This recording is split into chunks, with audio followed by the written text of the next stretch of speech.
Distinguished guests, Master Sergeant Byro Buzaiko, United States Marine Corps. Invité distingué, Maître Sergent Byro Buzaiko, fusilier marin des États-Unis.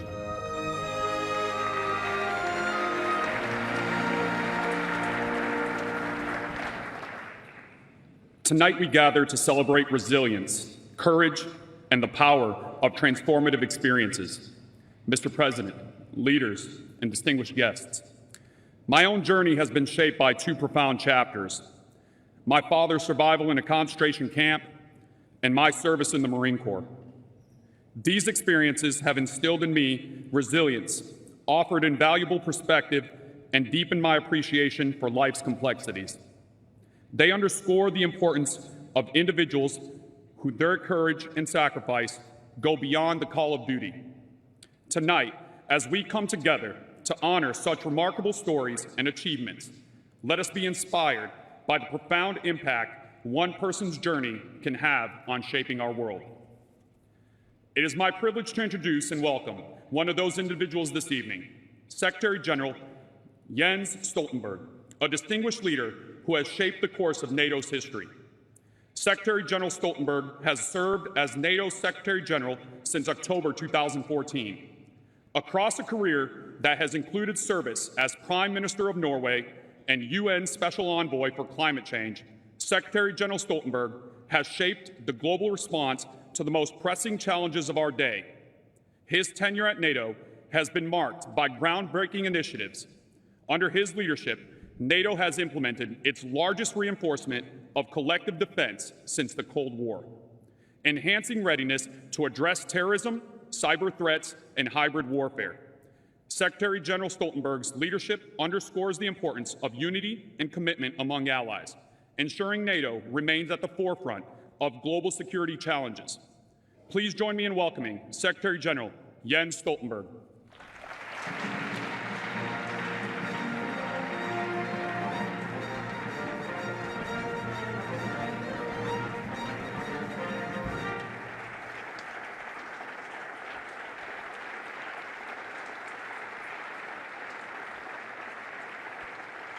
Thank you. President Biden, heads of state and government, excellencies, ladies and gentlemen. It is a great honor to be with you here today, and it's good to see so many friends. 75 years ago, in this very room, NATO's founding document, the Washington Treaty, was signed. Our alliance was created by people who had lived through two devastating world wars. They knew only too well the horror, the suffering, and the terrible human cost of war. They were determined that this would never happen again. So they founded NATO with a clear purpose: to preserve peace and safeguard freedom. A solemn promise, an ironclad commitment to protect each other. One for all and all for one. I have great respect for the Washington Treaty, not least because it is so short. Just 14 paragraphs, only a few pages. Never have so few words meant so much to so many. Peace has been preserved, freedom has been safeguarded. That makes NATO the most successful alliance in history.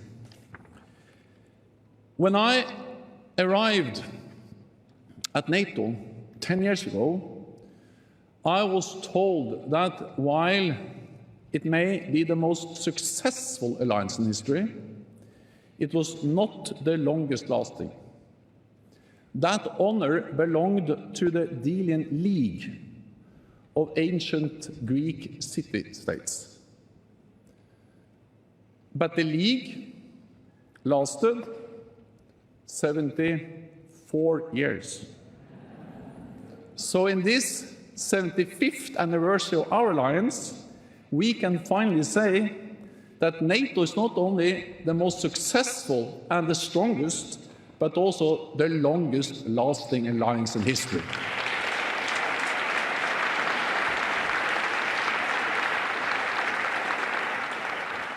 To understand the enduring success of NATO, it is important to recognize our transatlantic alliance was never a given. On the contrary, it is a result of deliberate choices and difficult decisions. Starting with NATO's creation. After World War II, many Americans wanted to leave Europe and bring their boys back home, just as the United States did after World War I. Fortunately, this time, courageous leaders on both sides of the Atlantic were able to defy opposition and create a transatlantic alliance to deter the Soviet threat. Gradually, a bold and controversial idea emerged that we needed to talk to our enemy to minimize the risk of an arms race spiraling out of control and leading to nuclear Armageddon. Step by step, to difficult talks and hard negotiations, an architecture of arms control was agreed. Thousands of weapons were destroyed, transparency and trust built. The world became a safer place due to deterrence and defense, but also due to disarmament and dialogue. And in time, the Cold War ended without NATO firing a shot. This opened an historic window of opportunity and brought us to another critical decision: whether to enlarge NATO and welcome all adversaries as new allies. The countries of the former Warsaw Pact had already made their choice. They all wanted to join our alliance. Towering personalities like Lech Walesa and Václav Havel led the way. The question was whether we were ready to open our door. Some feared that enlargement would dilute and weaken NATO and provoke Moscow. Just as at previous crossroads, it was not an obvious choice. It was not an easy decision, and it took time. But in the end, we stood up for the right of every nation to choose its own path. We opened NATO's door. Hardly any decision in modern history has changed Europe more profoundly. NATO enlargement unified Europe in a way that was previously unthinkable, paved the way for EU integration, and brought peace and prosperity across the continent. Allies showed clarity and determination then, as we must continue to do now. Russia's war against Ukraine is the biggest security crisis in generations. Ukraine has shown remarkable courage, and NATO allies have provided unprecedented support. But let's be honest, not even our support for Ukraine has been a given. It is not straightforward, because our support comes with costs and risks. The reality is there are no cost-free options with an aggressive Russia as a neighbor. There are no risk-free options in a war. And remember, the biggest cost and the greatest risk will be if Russia wins in Ukraine. We cannot let that happen.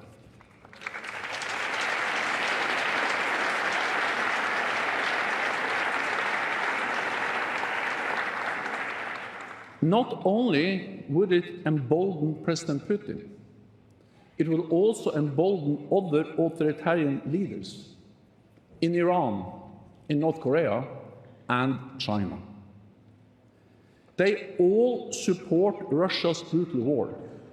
They all want NATO to fail.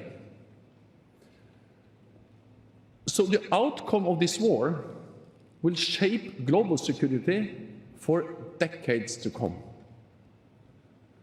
The time to stand for freedom and democracy is now. The place is Ukraine.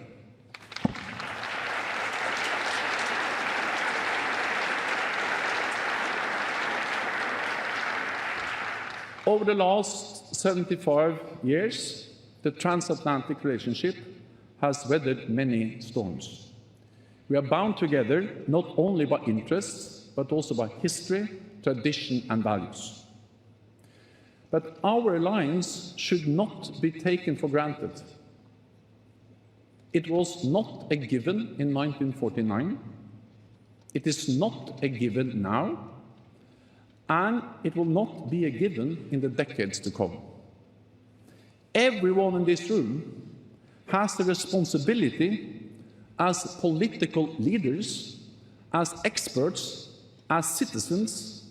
We must show the same courage and determination in the future as was demonstrated in the past when NATO was founded and shaped. The future of our alliance depends not least on our men and women in uniform. They put their lives on the line each and every day to keep us safe. Yesterday, I laid a wreath at Arlington National Cemetery to pay my respects for those who have made the ultimate sacrifice. We owe them an eternal debt of gratitude. We honor them all.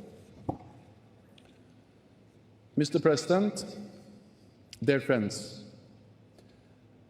our alliance is not perfect, and we will continue to face difficult decisions in the future. I do not know what the next crisis will be, but I do know that we are at our best when we take difficult decisions with political courage and moral clarity. And I know that we are stronger and safer together in NATO. It is good to have friends. Thank you.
Welcome. In 1949, the leaders of 12 countries, including President Truman, came together in this very room. History was watching. It had been 4 years since the surrender of the Axis powers and the end of the most devastating war the world had ever known. Here, these 12 leaders gathered to make a sacred pledge to defend each other against aggression, provide their collective security, and to answer threats as one, because they knew to prevent future wars, to protect democracies, to lay the groundwork for lasting peace and prosperity, they needed a new approach. They needed to combine their strengths. They needed an alliance. And here they signed the Washington Treaty and created the North Atlantic Treaty Organization, the single greatest, most effective defensive alliance in the history of the world. Mr. Secretary General, leaders of NATO countries, foreign and defense ministers, representatives from partner nations and the European Union, and members of Congress, distinguished guests, welcome, welcome to the 2024 NATO Summit. It's a pleasure.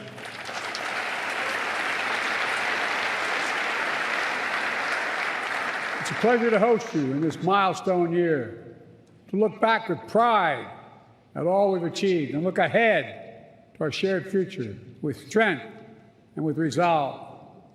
Together, we rebuilt Europe from the ruins of war, held high the torch of liberty during long decades of the Cold War.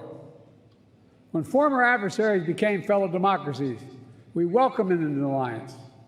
When war broke out in the Balkans, we intervened to restore peace and stop ethnic cleansing.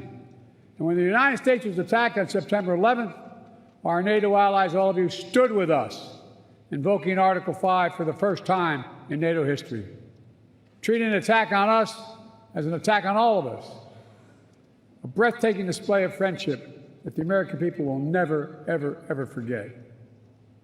Through all this history, when great changes occurred, people would ask, can NATO adapt?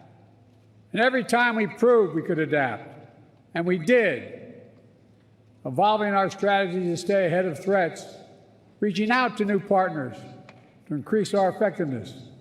And here with us today are countries from the Indo-Pacific region. They're here because they have a stake in our success, and we have a stake in theirs. Today, NATO is more powerful than ever, 32 nations strong. For years, Finland and Sweden were among our closest partners. Now they have chosen to officially join NATO, and because of the power and meaning of Article 5 guarantee, that's the reason. It was the most important aspect of the alliance in 1949, and it is still the most important aspect. I'd also note, Finland and Sweden joined the alliance not just because their leaders sought it, because their citizens called for it in overwhelming numbers. Remember, NATO's character is fundamentally democratic, always has been and always must continue to be. And today, NATO is better resourced than it ever has been. I want to pause on this because it's significant. In the year 2020, the year I was elected president, only 9 NATO allies were spending 2% of their defense GDP on defense. This year, 23 will spend at least 2%.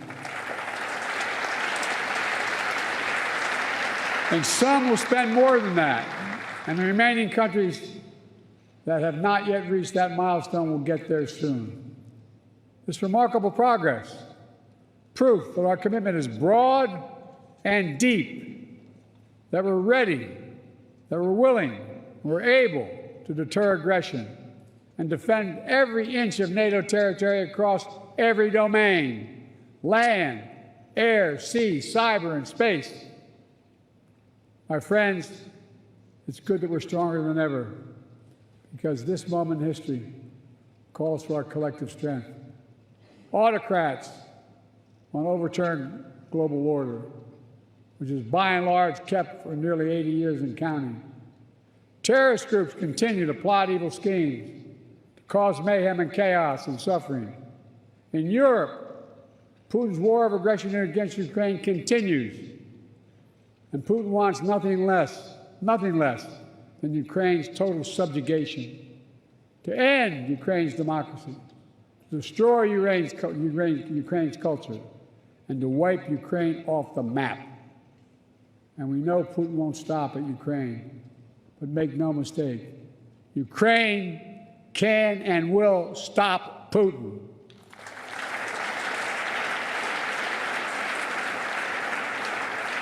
Especially with our full collective support. And they have our full support. Even before Russian bombs were falling in Ukraine, the alliance acted. I ordered the U.S. reinforcements at NATO's eastern flank.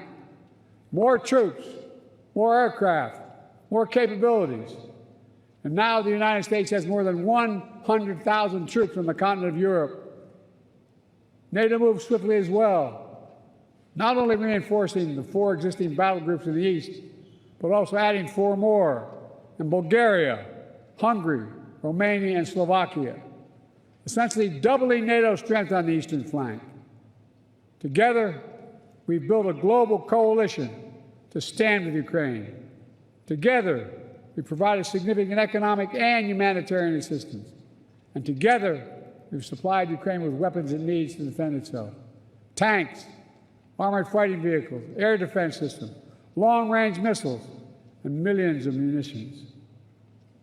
The United States and nearly 24 allied partners have signed a bilateral security agreement with Ukraine, and more countries will follow.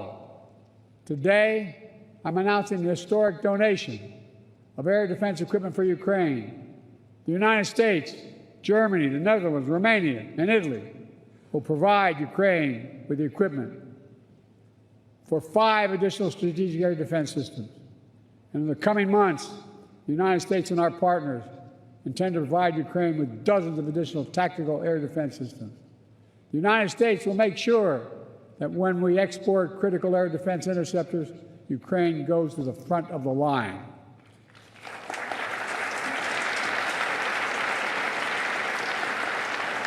They will get this assistance before anyone else gets it. All told, Ukraine will receive hundreds of additional interceptors over the next year, helping protect Ukrainian cities against Russian missiles, Ukrainian troops facing air attacks on their front lines. Make no mistake, Russia is failing in this war. More than 2 years into Putin's war of choice, his losses are staggering. More than 350,000 Russian troops dead or wounded. Nearly 1 million Russians, many of them young people, have left Russia because they no longer see a future in Russia. And Kyiv, remember, fellas and ladies, was supposed to fall in 5 days, remember? Was still standing 2.5 years later and will continue to stand.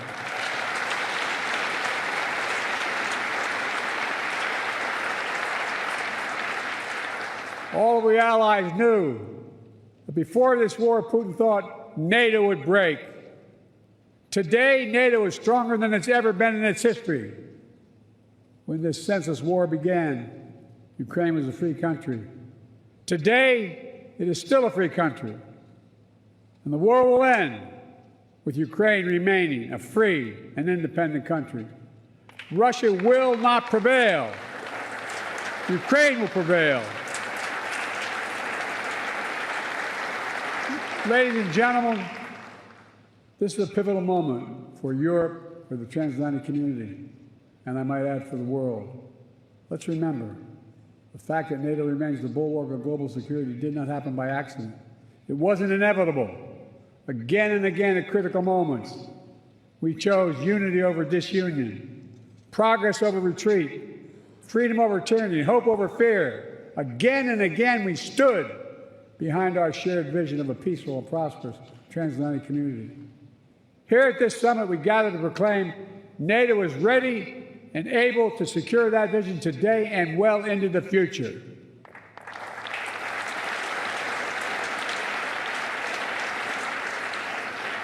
Let me say this. An overwhelming bipartisan majority of Americans understand that NATO makes us all safer. The fact that both Democratic and Republican parties are represented here today is a testament to that fact. The American people know that all the progress we've made in the past 75 years has happened behind the shield of NATO. And the American people understand what would happen if there was no NATO. Another war in Europe, American troops fighting and dying, dictators spreading chaos, economic collapse, catastrophe. Americans, they know we're stronger with our friends, and we understand this is a sacred obligation. As President Reagan put it, and I quote, "If our fellow democracies are not secure, we cannot be secure. If you are threatened, we are threatened. If you're not at peace, we cannot be at peace." Reagan knew it then, and we know it now. Our nations will continue to keep faith with what we pledged in years to come. Now, if you'll indulge me, I'd like to end my remarks in a slightly unusual way. NATO is an alliance of nations, but also made up of leaders. And one person in particular has done an extraordinary job leading NATO for the last decade. Secretary General Stoltenberg, would you come forward?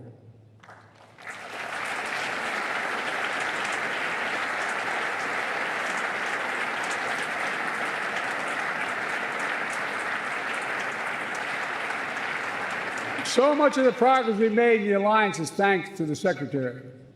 He's a man of integrity and intellectual rigor, a calm temperament in a moment of crisis, a consummate diplomat who works with leaders across the political spectrum and always finds a way to keep us moving forward. Secretary, you've guided this alliance through one of the most consequential periods in its history. I realize, I was talking to your wife, I personally asked you to extend your service. Forgive me. And you put your own plans on hold. When the Russia war in Ukraine began, you didn't hesitate.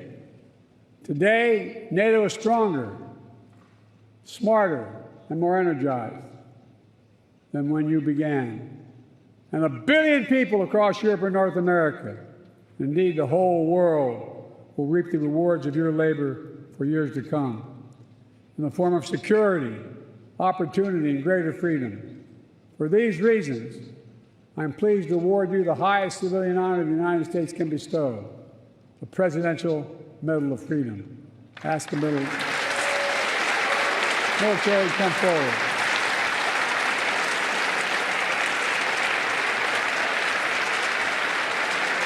I'm asking to read the citation.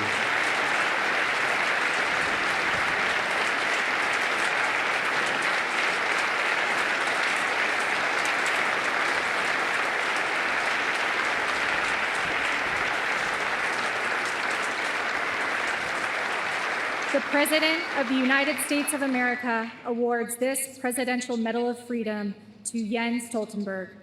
A visionary statesman and ceaseless defender of democracy, Secretary General Jens Stoltenberg has guided the NATO alliance through the most consequential decade for European security since World War II. When Vladimir Putin launched his brutal assault on the people of Ukraine, betting that NATO would break, Secretary General Stoltenberg proved him wrong. Under his stewardship, NATO has become stronger and more united than ever, and Americans for generations to come will benefit from the safer world he helped create. He demonstrates that the core truth of the alliance is as powerful now as it was 75 years ago. Together, we are stronger.